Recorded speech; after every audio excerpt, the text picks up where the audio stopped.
চিতল পিঠা বানাচ্ছি। এই যে গোল গোল চিতল পিঠাগুলো আছে না, ওগুলা এই যে এগুলা রান্না করব। গোল গোল চিতল পিঠা রান্না করব। আর এই যে দুধ, বেশি করে দুধ জাল দিলাম, এখানে 3 কেজি দুধ আছে। আর এই তো নারকেল, তারপরে হচ্ছে গুড়, আর এখানে চা নিয়েছে। আমার কাছে চিতল পিঠা দিয়ে চা দিয়ে খেতে ভীষণ ভালো লাগে। আর এই দেখেন বানালাম, বানাবানে সবাইকে দিচ্ছি। আর লাস্টেরগুলা রান্না করব। দেখছেন কত সুন্দর হয়েছে না? অনেক সুন্দর হয়েছে, অনেকটা বড় করে বানাচ্ছি আমি। আর এটা হচ্ছে এই যে, এই তো হয়ে গেছে, এখন উঠে নিচ্ছি। এই দেখেন সুন্দর উঠে যায়, দেখছেন? ঠান্ডা হোক, সবাই মিলে খেয়ে তারপরে এই তো সবগুলা পিঠা বানানো শেষ। এখন এগুলা দুধের মধ্যে আমি ভিজাবো। অনেক ভালো হয়েছিল পিঠা, এত মজা লাগছে গুড় নারকেল দিয়ে খেতে। আর এই তো এখানে দুধটা জাল দিয়ে ফেললাম, উপরে সরটা উঠে নিয়েছি চা দিয়ে খাবো দেখে।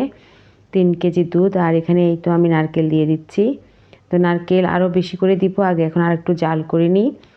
তো নারকেলটা দিয়ে জাল করে একটু গুঁড়ো দিয়েছি, আবার চাকা যে গুড়গুলো ওগুলো দিলাম। আর দিব আমি ওই যে রাবটা, যেটা আমরা রাব বলি, আবার যেটাকে লিকুইড গুড় বলে সেটা। এটা হচ্ছে রসটা জাল দিয়ে, বেশি ঘন হয়নি, আমি নিয়ে আসছি ওনার থেকে, মানে যে বিক্রি করেন উনি নিজেই রস পেরে এনে এগুলা জাল করেন। পরে আমি ওখান থেকে নিয়ে আসছি। আর এখানে সব পিঠা দিয়েছি, দিয়ে এখন একটু উপর দিয়ে গুড় দিয়ে দিলাম, লিকুইড গুড়টা। তারপরে চুলাটা বন্ধ করে দিব। আর দেখেন কেমন হয়েছে পিঠার কালারটা, দুর্দান্ত হয়েছে খেতে, এত মজা হয়েছিল। মনে হয় সেই ছোটোবেলায় যে মার হাতে খেয়েছিলাম সেরকম মজা, এত টেস্ট লাগলো জিনিসটা। তারপরে এই তো এখন ঠান্ডা হওয়ার পরে আমি দেখাচ্ছিলাম আপনাদের, উপরে সর পড়ে গেছে। আর দেখেন ফুলে এক একটা কীরকম টইটুম্বুর হয়ে গেছে। তো এখন দেখি বেড়ে খাবো আর আপনাদের সাথে দেখাবো। দেখেন কত বড় হয়ে গেছে ফুলে, দেখছেন কত। আমি তো বানিয়েছি দেখেছেন কীরকম সাইজ ছিল, আর এখন দেখেন দুধে ভিজানোর পরে কীরকম একটা মানে ফুলে আরও দ্বিগুণ হয়ে গেছে। আর দুর্দান্ত হয়েছিল খেতে, অসাধারণ।